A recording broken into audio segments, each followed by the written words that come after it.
Hello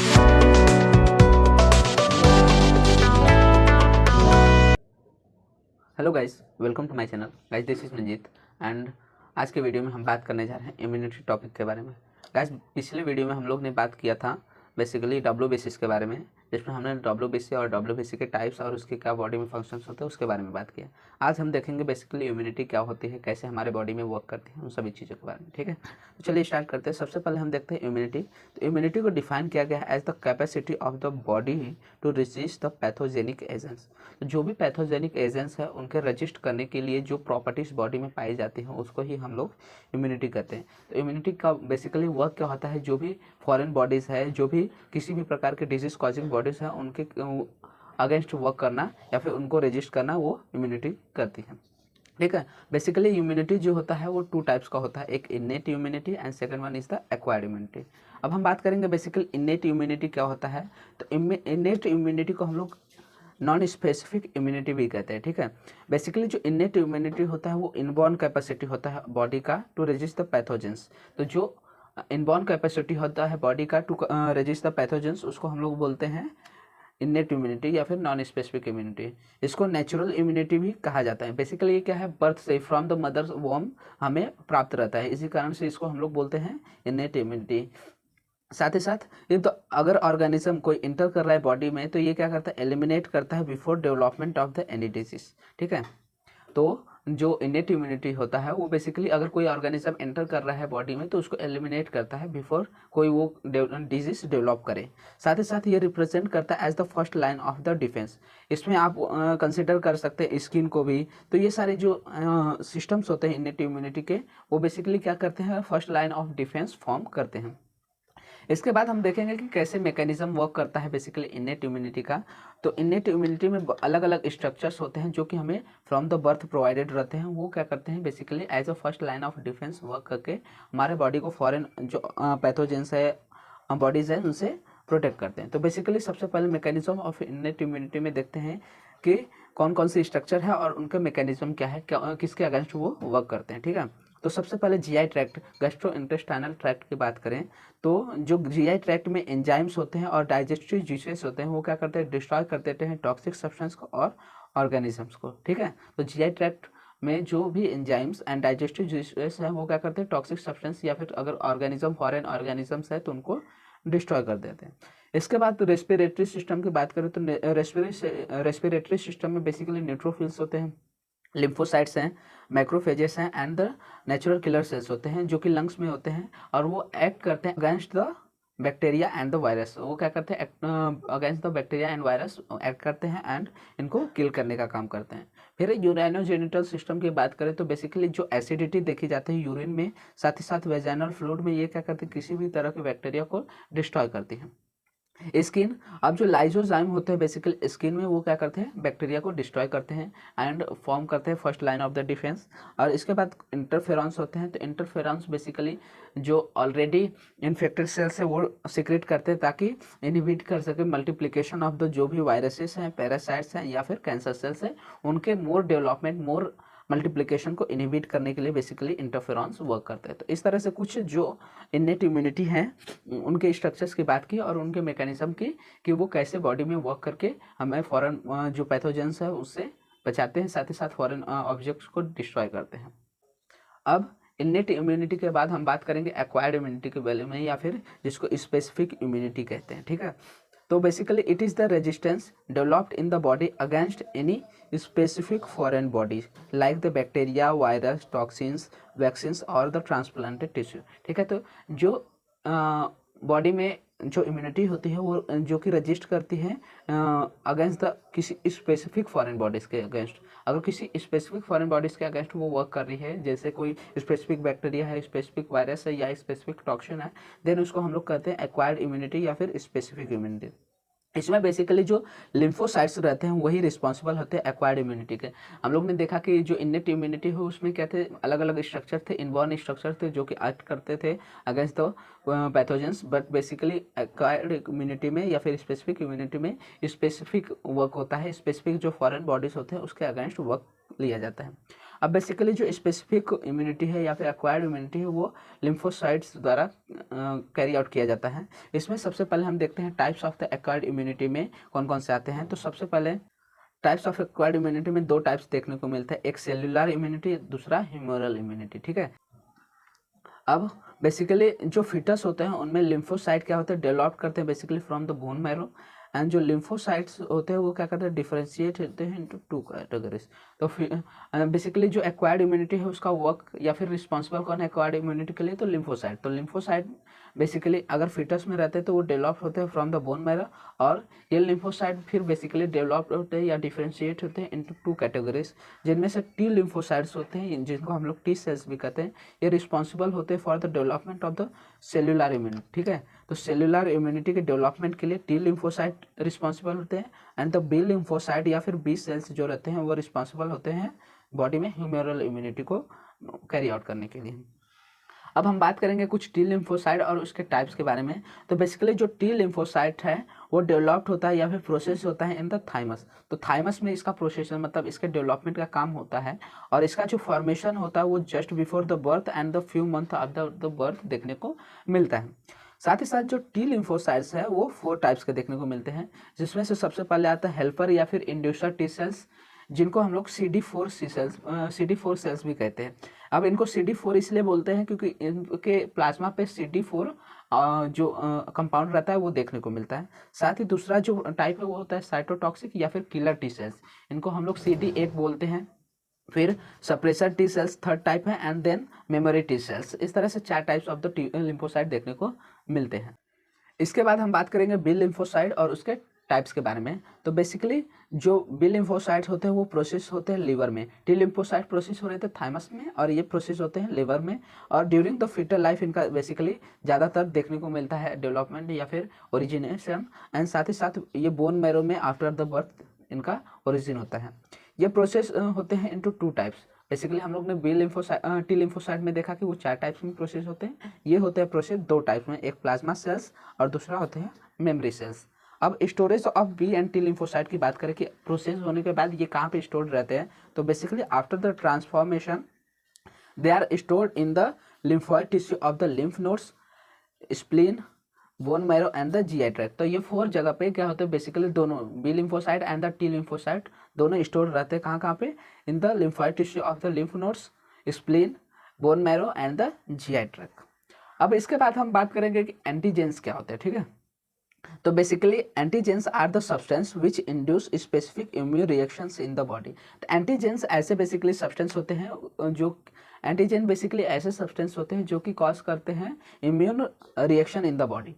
मतलब किसी भी फॉरेन ऑब्जेक्ट को देखकर फिर उसमें के अनुसार क्या करते हैं, इम्यून रिस्पांस क्रिएट करते हैं बॉडी में, स्पेसिफिक इम्यून रिएक्शन क्रिएट करते हैं। ऐसे सब्सटेंस को हम बेसिकली एंटीजेंस कहते हैं। एंटीजेंस 2 तरह के होते हैं, एक ऑटो एंटीजेंस या फिर जिनको सेल्फ एंटीजेंस भी कहा जाता है, और दूसरा होता है फॉरेन एंटीजन मतलब नॉन सेल्फ एंटीजेंस। तो ऑटो एंटीजेंस या फिर सेल्फ एंटीजेंस जो कि प्रेजेंट होते हैं body's own cells such as A और B antigens in the RBC. तो जैसे के अनुसार हमारे ब्लड ग्रुप्स ये सब बताए जाते हैं, तो उसके हिसाब से क्या होता है कि जो ऑटो एंटीजेंस या फिर सेल्फ एंटीजेंस रहते हैं वो किस में पाए जाते हैं, बॉडी में खुद पहले से ही रहते हैं, जैसे ए और बी एंटीजेंस हम ब्लड में देखते हैं। साथ ही साथ जो फॉरेन या फिर नॉन सेल्फ एंटीजेंस होते हैं ये एंटर करते हैं बॉडी फ्रॉम द आउटसाइड, मतलब आउटसाइड से बॉडी में एंटर करके फिर उसके हिसाब से क्या करते हैं, इंड्यूस करते हैं immune reaction to the body. Okay, इसके बाद बेसिकली हम देखेंगे इम्यूनिटी के जो अभी तक हम लोग ने पढ़ा उसका पूरा टेबल चार्ट फॉर्म में देखेंगे कि जो इनेट, सबसे पहले इम्यूनिटी को 2 टाइप्स में डिवाइड किया गया है, एक इनेट इम्यूनिटी जो कि फ्रॉम द बर्थ होती है, और एक एक्वायर्ड इम्यूनिटी। जो इनेट इम्यूनिटी होता है बेसिकली नेचुरली प्रेजेंट होता है in the body by the birth, और जो एक्वायर्ड इम्यूनिटी होता है डेवलप्स होता है अगेंस्ट द इन्वेडिंग ऑर्गेनिज्म, जो भी इन्वेडिंग ऑर्गेनिजम्स रहते हैं उनके अगेंस्ट डेवलप होता है in the body after birth. इसके बाद जो एक्वायर्ड इम्यूनिटी होता है सबसे पहले क्या करता है कि जो भी इन्वेडिंग ऑर्गेनिजम्स है उसका डिस्ट्रक्शन कॉज करता है by the antigen presenting sales. Antigen presenting sales के बारे में हम आगे बात करेंगे। उसके बाद ये जो एंटीजन प्रेजेंटिंग सेल है जब डिस्ट्रक्शन कॉज करता है इन्वेडिंग ऑर्गेनिज्म का, तो उससे एंटीजेंस रिलीज होते हैं। ये एंटीजन क्या करते हैं, फिर इंड्यूस करते हैं immune response to the body. अब ये प्रेजेंटेशन ऑफ द एंटीजेंस, तो एंटीजेंस जो रिप्रेजेंटेटिंग सेल्स है इन एंटीजेंस को प्रेजेंट करते हैं दो चीज़ों को, एक टी लिम्फोसाइट्स को and second the B lymphocytes. अब जो टी लिम्फोसाइट है बेसिकली वो क्या करता है, डेवलपमेंट करता है सेल मेडिएटेड इम्यूनिटी का, और बी लिम्फोसाइट है वो क्या करता है, ह्यूमरल इम्यूनिटी का डेवलपमेंट करता है। ओके, फिर जो डेवलपमेंट, एक बार सेल मेडिएटेड इम्यूनिटी जब डेवलप हो जाती है तो वो क्या करती है कि एक्टिवेशन कॉज करती है हेल्पर टी सेल्स का। अब ये helper T sales cytotoxic T cells जिनको किलर सेल्स भी कहा जाता है, वो क्या करते हैं, उनको एक्टिवेट करते हैं और डिस्ट्रक्शन कॉज करते हैं of the invading organisms by the direct attack. तो जो नेचुरल किलर सेल्स है वो क्या करते हैं, डायरेक्ट अटैक करके इन्वेडिंग ऑर्गेनिज्म का डिस्ट्रक्शन कॉज करते हैं। साथ ही साथ जो ह्यूमरल इम्यूनिटी डेवलप हुई है बॉडी में because of the B lymphocyte, वो क्या करते हैं, activation of the B cells करती है जो कि formation of the plasma cells करते हैं, और ये plasma cells production of the antibodies करते हैं। एंटीबॉडीज के बारे में भी हम आगे बात करेंगे कि एंटीबॉडीज क्या होते हैं। तो प्रोडक्शन ऑफ द एंटीबॉडीज करते हैं और ये एंटीबॉडीज फिर क्या करते हैं, डिस्ट्रक्शन कॉज करते हैं इन्वेडिंग ऑर्गेनिज्म का। तो इस तरह से टोटल जो चार्ट जाता है इम्यूनिटी का वो इस तरह से कैरी आउट होता है। अब एंटीजन जो प्रेजेंटिंग सेल्स है उनके बारे में बात करेंगे, जिसके बारे में हम लोग ने पिछले चार्ट में देखा था। तो these are the special types of the cells in the body which induces the release of antigenic material from the invading organism and later present this material to the helper T cells. ठीक है, तो basically antigen presenting cells ऐसे substance है in the body, special type of cells होते हैं body में जो कि क्या करते हैं, जो भी इन्वेडिंग ऑर्गेनिजम्स है उनका डिस्ट्रक्शन कॉज करके उनमें से एंटीजेनिक मटेरियल को निकालते हैं और उसको प्रेजेंट करते हैं to the B cells and the T cells, जो कि बाद में antibodies and the natural killer cells को एक्टिवेट करके डिस्ट्रक्शन कॉज करते हैं इन्वेडिंग ऑर्गेनिजम्स का।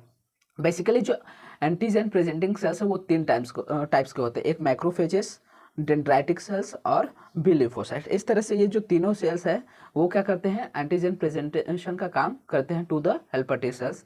इसमें से सबसे ज़्यादा जो एंटीजन प्रेजेंटिंग सेल्स फॉर्मेशन होता है वो बाय द मैक्रोफेजेस देखने को मिलता है।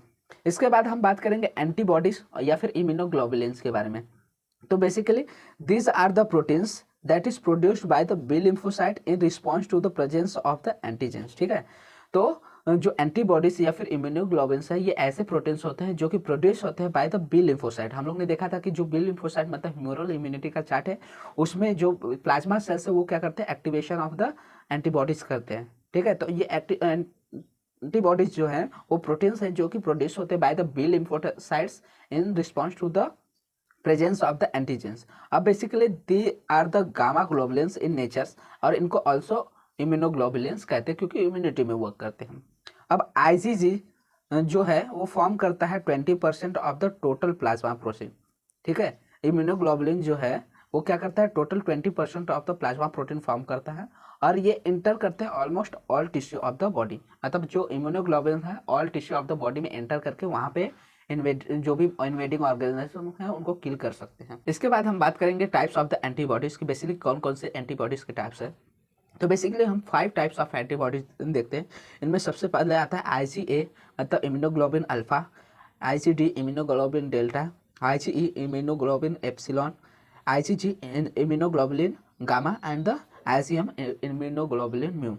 तो जो IgA है basically localise defence mechanism carry out करता है। एक्सटर्नल सिक्रीशंस रहते हैं जैसे कि टीयर हो गया, इन सभी में basically as a defence mechanism, क्योंकि जो टीयर रिलीज होता है उसमें लाइजोजाइम्स होते हैं जो कि आउटवर्ड से जो भी डायरेक्ट एयर के कांटेक्ट में आने की वजह से जो भी बैक्टीरिया हमारे इसमें पहुंचे हैं उनको क्या करता है, किल करता है। साथ ही साथ IgD बेसिकली इसको recognition of the antigen by the B lymphocyte. IgD का बेसिकली बेसिक वर्क क्या है कि ये रिकॉग्निशन करता है एंटीजेंस का बाय द बी लिम्फोसाइट। उसके बाद IgE जो एप्सिलॉन है वो एलर्जिक रिएक्शन के अगेंस्ट वर्क करता है, एलर्जिक रिएक्शन कैरी आउट करता है बॉडी में। साथ ही IgG जो गामा है वो रिस्पॉन्सिबल होता है कॉम्प्लीमेंट फिक्सेशन, और साथ ही साथ IgM जो कि इम्यूनोग्लोबुलिन म्यू है वो भी कॉम्प्लीमेंट फिक्सेशन में काम करता है। अब इन सभी में से जो IgG है वो बेसिकली फॉर्म करता है 75% ऑफ द टोटल एंटीबॉडीज। ठीक है, IgG जो है वो क्या करता है, 75% of the total antibodies form करता है इन द बॉडी। अब हम बात करेंगे बेसिकली इम्यूनाइजेशन के बारे में। इम्यूनाइजेशन को बेसिकली एक ऐसा प्रोसीजर है जिसके थ्रू क्या होता है, बॉडी को प्रिपेयर किया जाता है to fight against the specific disease. ठीक है, तो बॉडी को प्रिपेयर करने के प्रोसीजर को to fight against the specific disease, ऐसे प्रोसीजर को हम लोग बेसिकली इम्यूनाइजेशन कहते हैं। इम्यूनाइजेशन बेसिकली 2 टाइप्स का होता है, एक passive immunisation and second the active immunisation. अब हम पहले पैसिव इम्यूनाइजेशन की बात करेंगे। तो पैसिव इम्यूनाइजेशन में हम बेसिकली देखते हैं कि it is produced without challenging the immune system of the body. ठीक है, तो बिना immune system of the body को चैलेंज किए जो इम्यूनाइजेशन किया जाता है उसे हम बोलते हैं पैसिव इम्यून सिस्टम। बेसिकली ये डर होता है, मतलब इसको कैरी आउट किया जाता है एडमिनिस्ट्रेशन ऑफ द सीरम और द गामा ग्लोबुलिन। तो पैसिव इम्यूनाइजेशन करने के लिए हम लोग बेसिकली बॉडी में एडमिनिस्ट्रेट करते हैं सीरम या फिर गामा ग्लोबुलिन्स को from a person who is already immunised to a non immune person.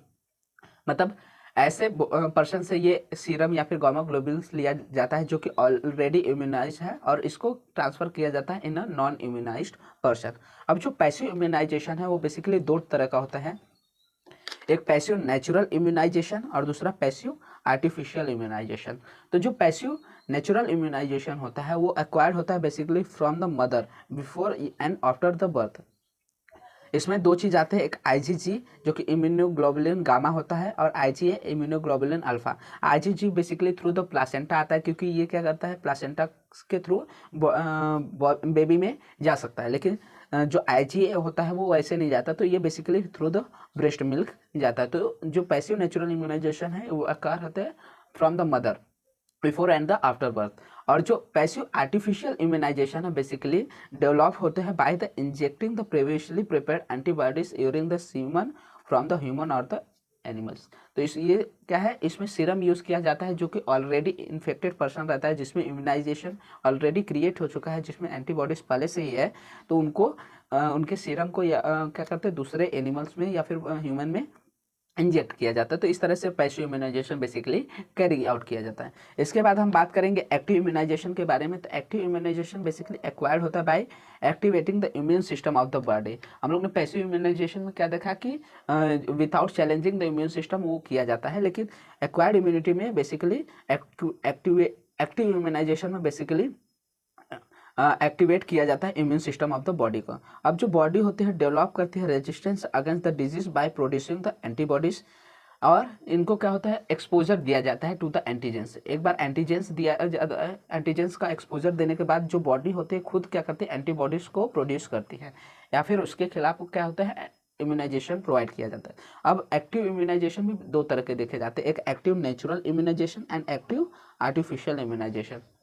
तो जो एक्टिव नेचुरल इम्यूनाइजेशन होता है बेसिकली इन्वॉल्व करता है activation of the immune system in body to produce the antibodies. तो एंटीबॉडीज को produce करने के लिए बेसिकली क्या होता है एक्टिवेशन ऑफ जो नेचुरल इम्यूनाइजेशन है उसको कैरी आउट किया जाता है। जैसे इसको अचीव किया जाता है clinical and the sub clinical infection में। एंड जो एक्टिव आर्टिफिशियल इम्यूनाइजेशन है वो बेसिकली अचीव होता है by the administration of the vaccine या टॉक्साइड्स। तो इस तरह से पूरा बॉडी में क्या होता है इम्यूनाइजेशन को कैरी आउट किया जाता है एक्टिव एंड पैसिव मेथड से। ठीक है, तो यहाँ तक था हमारा टोटल इम्यूनिटी टॉपिक के बारे में। नेक्स्ट वीडियो में हम नेक्स्ट टॉपिक कैरी आउट करेंगे। साथ ही साथ अगर आपको वीडियो अच्छा लगा तो वीडियो को लाइक कीजिए, चैनल को सब्सक्राइब कीजिए जिससे आपको फर्दर वीडियो से रिलेटेड अपडेट्स मिलते रहें। साथ ही साथ हम हमारे इंस्टाग्राम चैनल को भी फॉलो कर सकते हैं, वहाँ पे आपको सारे नोट्स प्रोवाइड हो जाते हैं